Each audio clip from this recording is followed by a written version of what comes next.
stuck here. The cops won't bother me.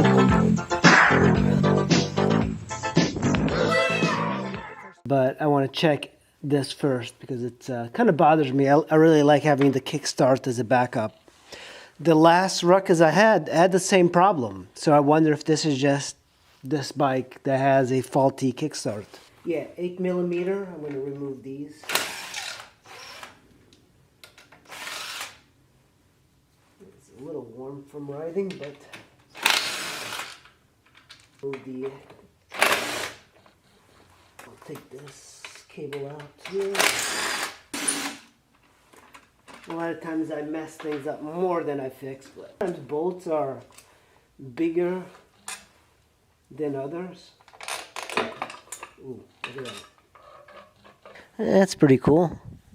It's nice seeing, I think the belt looks pretty good. I don't see much wrong with it.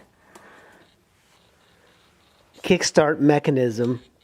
And I think it just needs to go around the spring. Look at diagrams and see what the hell is happening here. I seem to recall that there's something here. Where does that part go? Let's see. The previous owner removed that kickstart mechanism, and I didn't realize it because there's a receipt saying that the kickstart was installed recently.